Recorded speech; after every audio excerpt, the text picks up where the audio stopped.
वर्षा बजाज जी, तव्हांजो हिन मंच ते स्वागत आहे।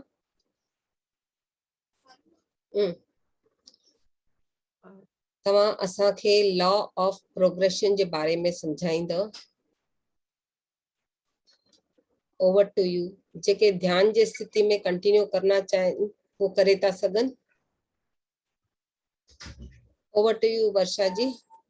हाँ, शेयरिंग जो ऑप्शन जो नमस्ते। ॾाढो ॾाढो धन्यवाद लीना जी, तव्हां मूंखे इहो मंच ॾिनो। मेडिटेशन सां हाणे ऊर्जा वठी करे असां हाणे ज्ञान वठंदासीं।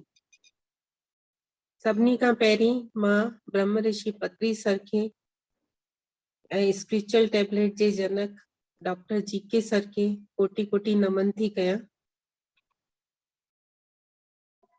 अॼु असां लॉ ऑफ प्रोग्रेशन ते ज्ञान वठंदासीं। लॉ ऑफ प्रोग्रेशन जो मतलब प्रगति जो नियम। जीअं त असां सभु ॿुधी चुका आहियूं कि गीता में, शास्त्रनि में ऐं पुराणनि में ॿुधायो वियो आहे कि हिन नश्वर शरीर में अनश्वर आत्मा निवास कंदी आहे। आवाज ठीक आहे मुंहिंजी? आवाज अचे थी? हाँ दीदी।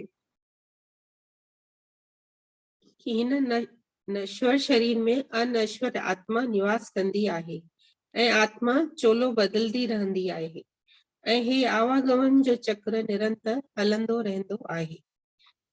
लेकिन छो ऐं छाजे लाइ हीअ आत्मा शरीर बदलदी आहे ऐं आत्मा इहो सभु छो कंदी आहे? ऐं आत्मा सिर्फ शरीर बदले करे शरीर बदलदी आहे ऐं आत्मा काॾे न वेंदी आहे। इहो प्रश्न सभिनी जे मन में सहज ई उथंदो आहे। रामकृष्ण मिशन में वेदांता में ॿुधायो आहे कि रॉबर्ट श्वास ऐं डॉक्टर माइकल न्यूटन ॾाढा ई ॾींहं जिज्ञासु थी घुमंदा रहिया ऐं ॾाढी ई मेहनत सां पातऊं कि आत्मा खे 35 खां बि मथे डिवाइन क्वालिटीज़ हूंदियूं आहिनि। आत्मा हिननि क्वालिटियुनि यानी गुणनि खे पंहिंजे अंदर खणण जे लाइ निरंतर प्रगति कंदी रहंदी आहे। खुद के हील करण जे लाइ ऐं नया नया अनुभव प्राप्त करण जे लाइ आत्मा जी यात्रा लगातार हलंदी रहंदी आहे। इहो सभु असां आध्यात्मिक किताबनि में, गीता में, बाइबल में, कुरान में ॼाणे था सघूं। जीवन जी यात्रा पहिरीं शिशु अवस्था, बाल्यावस्था ऐं प्रौढ़ावस्था ऐं वृद्धावस्था, इन ई तरह आत्मा जी यात्रा लगातार हलंदी रहंदी आहे। जीअं हिकु बीज वधी करे पौधो ठहंदो आहे, कोई पेड़ ठहंदो आहे। हजारों साल पहिरीं आत्मा पंहिंजी यात्रा जी शुरूआत कंदी आहे। सभिनी खां पहिरीं खनिज पत्थर ठहंदी आहे, उन खां पोइ प्रगति करे पेड़ पौधो ठहंदी आहे ऐं उन खां पोइ वरी प्रगति करे जानवर ठहंदी आहे। पोइ जानवर खां पोइ प्रगति करे इंसान ऐं इंसान खां पोइ भगवान। ये असां ॾिसंदा आहियूं कि असां लगातार सिखंदा रहंदा आहियूं। इनखे ही आत्मा जी प्रगति, उन्नति या लॉ ऑफ प्रोग्रेशन चइबो आहे। इहो हिकु यूनिवर्सल लॉ यानी सार्वभौमिक नियम आहे ऐं हे दुनिया भर में हर हिकु देश में कमु कंदो आहे ऐं सभिनी देशनि में रंग, धर्म, नस्ल सभिनी जगहनि ते कमु कंदो आहे। इन जो मतलब इहो आहे कोई भी छुट्टी जो ॾींहुं कोन्हे ऐं हे सभिनी खे सभिनी ते समान रूप सां कमु कंदो आहे। हाणे असां ॾिसंदासीं कि हिन नियम जी ज़रूरत छो आहे।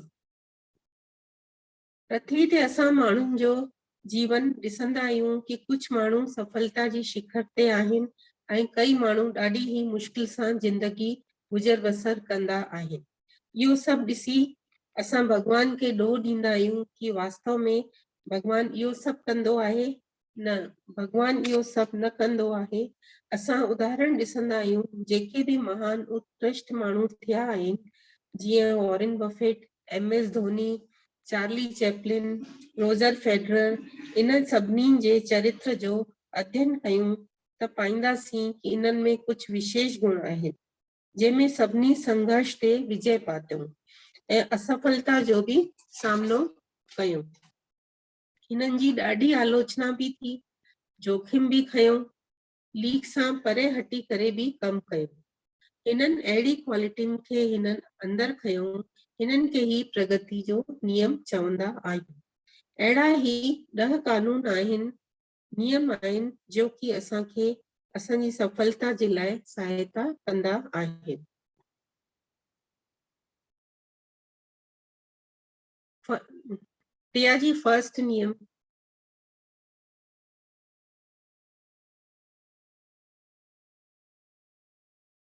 पहिरियों नियम आहे पर्सनल मिशन स्टेट। असांजे जीवन में हिकु पर्सनल मिशन स्टेटमेंट हुजण ही खपे। भगवान जी इच्छा इहो कोन्हे कि असां सिर्फ़ जीवित रहूं। थोड़ो हिकु ॿियो ई मथे कयोसि। भगवान जी इच्छा इहा कोन्हे कि असां सिर्फ़ जीवित रहूं, जीवित रही करे भी असां प्रगति कयूं। जॾहिं असांजे जीवन में प्रगति करणी हूंदी आहे त कुछ न कुछ पर्सनल टारगेट लक्ष्य ठाहिण खपे ऐं पर्सनल मिशन स्टेटमेंट सरल ऐं स्पेशल थियण खपे। एक्शन जो डायरेक्शन हिक ही जगह हुजण खपे। उदाहरण जे लाइ असांजे साम्हूं पथरी सर जो आहे, उन्हनि 40 साल पहिरीं हिकु पर्सनल मिशन स्टेटमेंट ठाहियो कि संपूर्ण जगत के ध्यान जगत, शाकाहार जगत ऐं पिरामिड जगत ठाहिणो आहे। मिशन उन्हनि जो क्लियर हो त सभु माण्हू जुड़ंदा विया। ऐं ॿियो उदाहरण डॉक्टर जीके सर जो आहे, जंहिं स्पिरिचुअल टैबलेट रिसर्च फाउंडेशन जी स्थापना कयूं ऐं बुद्धिमता जी गोरी ठाहियूं ऐं जो असांजे लाइफ जे पर्पस जे खे सम्झण जे लाइ हेल्प कंदियूं आहिनि। जेसी ताईं जिंदगी में पर्पस या मिशन कोन्हे त असां समुंद्र में फिटी कयल हिकु लकड़ी जे टुकड़े वांगुरु आहियूं। जीअं उही जीवन में लहरूं असांखे झकझोरे छॾनि, जीवन जी लहरियूं असांखे हेॾे होॾे घुमाईंदियूं रहंदियूं आहिनि, छो कि असां लक्ष्यहीन ऐं भ्रमित आहियूं। मिशन असांजो जेको आहे उहो लाइट हाउस वांगुरु आहे।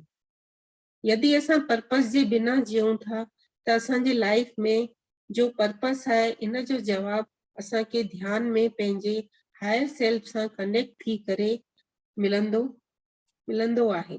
पर्पस सां जीअंदासीं त सफलता निश्चित ही मिलंदी आहे। प्रगति जो ॿियो नियम आहे अकाउंटेबिलिटी, यानी कि जिम्मेदारी। असांखे जिम्मेदार थियण खपे।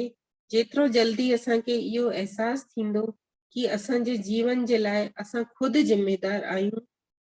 असांजो जीवन विकल्पनि जो लगातार श्रृंखला आहे ऐं असां ॿियनि जे मथां ब्लेम नथा करे सघूं कि मूंखे हिन साथ न मिलियो या मूंखे साथ न मिलियो इन करे एम पूरो न थी सघियो।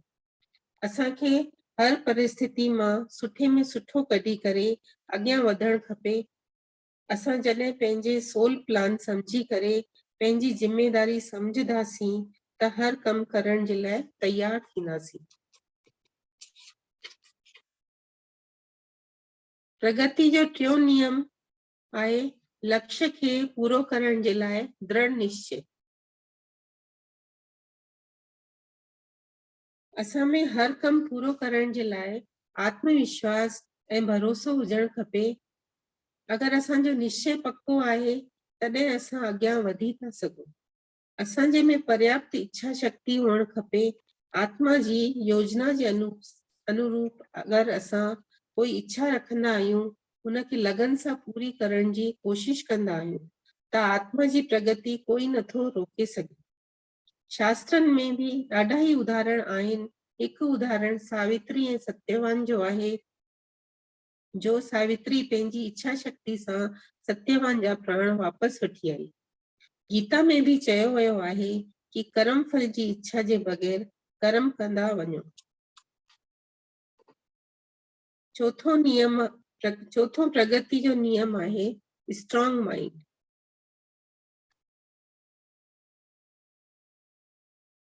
शारीरिक रूप सां पूर्ण थियण खां पहिरीं मानसिक रूप सां प्राप्त कयो। भौतिक क्षेत्र में कम करण खां पहिरीं दिमाग में पूरो करणो पवंदो। वॾा वॾा साइंटिस्ट भी कोई न कोई आविष्कार करण खां पहिरीं दिमाग में पूरी तरह सां सोचे पोइ आविष्कार शुरू कंदा आहिनि। कोई भी कम शुरू करण खां पहिरीं अंत ताईं अगर उन जो अंत ॾिसी था सघूं त मतलब अध रस्तो पार करे वरितो। पहिरीं सोच में उहा शइ आणनी पवंदी ऐं एस्ट्रली इहो सोचणो पवंदो कि इहो कम थी चुको आहे। इन में सकारात्मक सोच ऐं कल्पना शक्ति ऐं विजुअलाइजेशन यानी मानसिक दर्शन जो ॾाढो वॾो रोल आहे।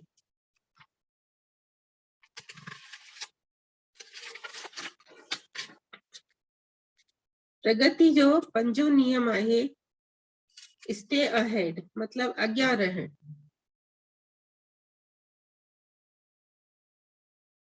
हिक वॉरियर जी तरह अॻियां अॻियां कम करण, कोई भी कम करण खां पहिरीं असां सोचंदा रहंदा आहियूं कि पहल न कंदा आहियूं। इन में पहिरियों कदम महत्वपूर्ण थींदो आहे। असांजे अंदर ॾाढियूं शक्तियूं आहिनि ऐं टैलेंट हूंदो आहे। इन करे जेको भी अवसर मिले उनके पूरो यूज़ करण खपे। सक्रिय रही करे लगातार कम करण ऐं अॻियां वधण। नए नए ज्ञान वठी करे कौशल वधायूं ऐं सिखण जी इच्छा हुजण खपे। जेतिरो भी कम मिले उन खां ज्यादा ऐं अॻियां कम करण खपे।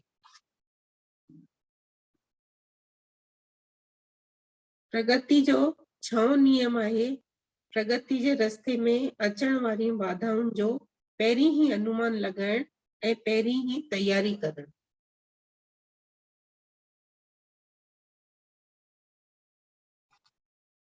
प्रगति जे रस्ते में अचण वारियूं बाधायूं ॿुधाईंदियूं आहिनि कि असां सही रस्ते ते आहियूं। बाधाउनि सां पतो लॻंदो आहे कि असां प्रगति जे रस्ते ते आहियूं। रस्ते में बाधाउनि जे करे कम बंदि करे छॾंदा आहियूं ऐं असां सोचींदा आहियूं कि प्रगति जो रस्तो समस्या मुक्त हूंदो।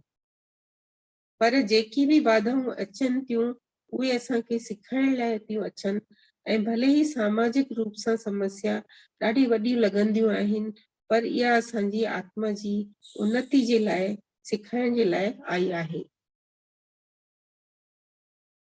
प्रगति जो 7 नियम आहे हाई स्पीड।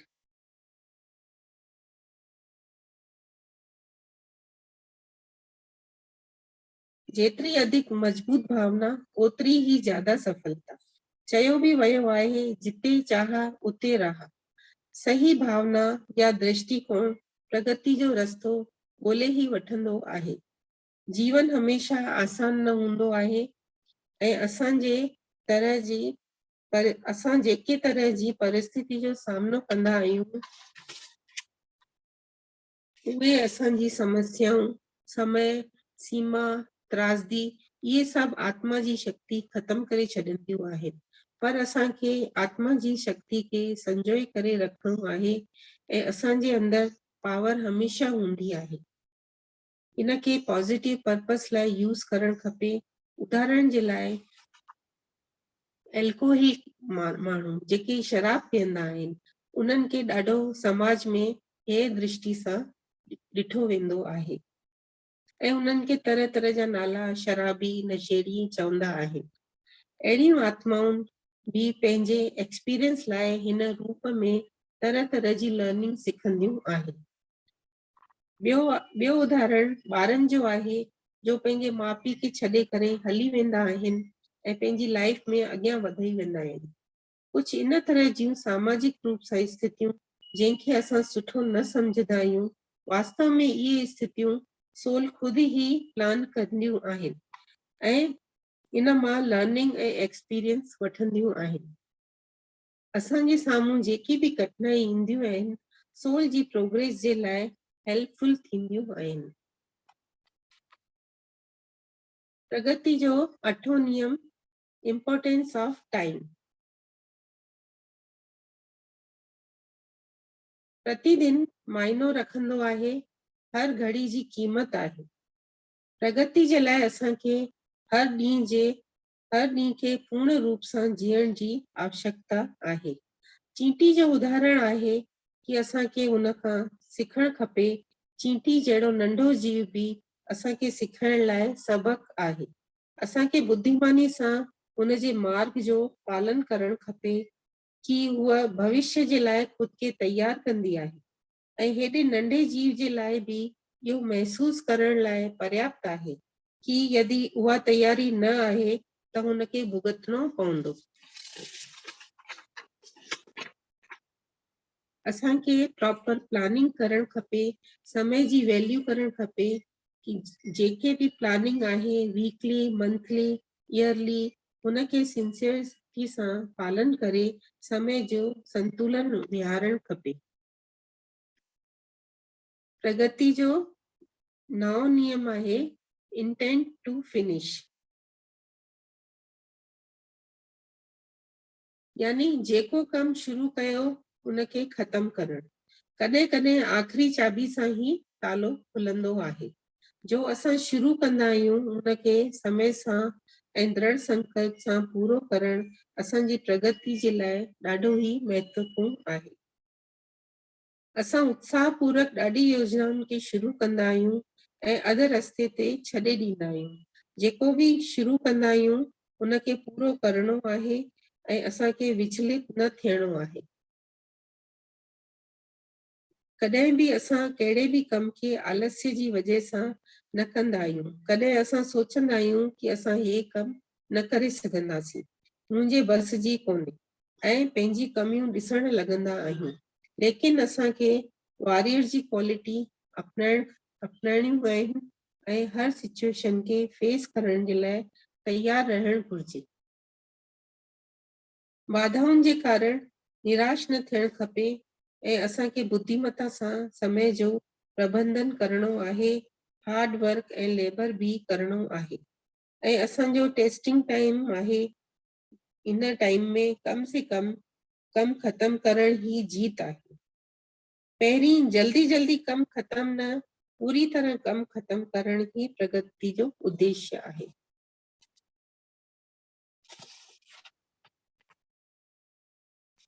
प्रगति जो ॾहों नियम एक्ट नाउ। जेको बि करणो आहे हाणे ही करणो आहे। जीअं कि चयो वेंदो आहे कि past is history, future is mystery, present is reality ऐं पावर ऑफ नाउ जीवन में हिन ई पल में आहे। कम करण जो सभिनी खां सुठो टाइम हाणे ही हिन पल में आहे। पल पल कीमत ऐं हर सांस जी कीमत आहे। पहिरियों कदम खणण जे लाइ वर्तमान समय ही बेहतर आहे। अगर सफलता हासिल करणी आहे त हाणे जे समय जो फ़ाइदो खणणु खपे, कॾहिं बि अवसर खे न छॾणो खपे। असांजी लाइफ में मंजिल ही जरूरी कोन्हे, प्रोसेस भी जरूरी आहे।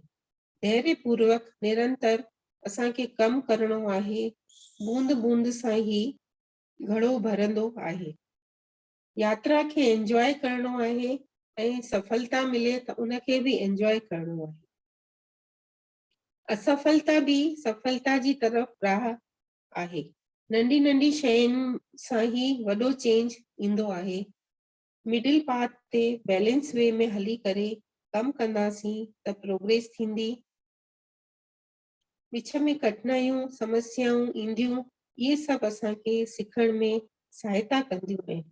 इन सां निरंतर आत्मा जी प्रगति थींदी रहंदी आहे। ये सभु असांजा ये प्रगति जा जेके भी 10 नियम हुआ, इन्हनि सभिनी खे अपनाए करे असां आत्मा जी प्रगति करे था सघूं।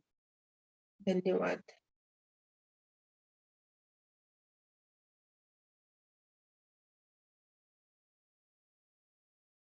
बस थी वियो मैडम, खत्म।